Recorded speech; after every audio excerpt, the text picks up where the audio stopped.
In today's video, I'm going to teach you how to sync OneDrive files on your computer step by step. 2025. We'll walk through the exact process to get your OneDrive files syncing to your computer so they're easy to access, even when you're offline. To begin, open OneDrive in your desktop web browser.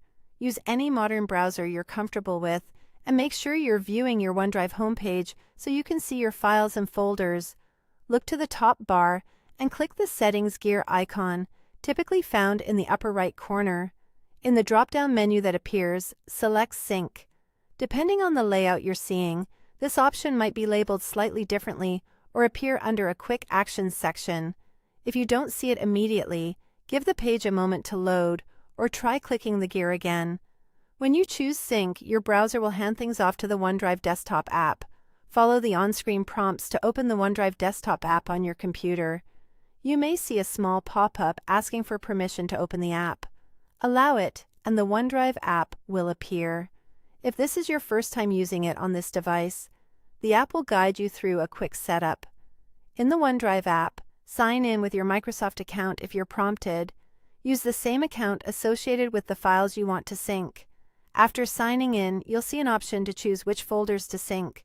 This is an important moment to tailor what comes down to your computer. If you're short on storage, select only the folders you need right now. You can always adjust these choices later within the app's settings. When your selections are set, click Start Sync. OneDrive will begin connecting your cloud files to a OneDrive folder on your computer. The initial sync may take a bit, especially if you selected large folders. Keeping your computer powered on and connected to a stable internet connection will help speed this along. You'll notice status icons appear next to your files as they process, indicating whether they're syncing or up to date. Once syncing finishes, open your computer's file manager and look for the OneDrive folder. Inside, you'll find the folders you chose, ready to use like any other files on your device. Changes you make here will reflect in the cloud, and updates from the cloud will appear locally, keeping everything in step automatically. If this video helped, please like, subscribe, and share. Thanks for watching.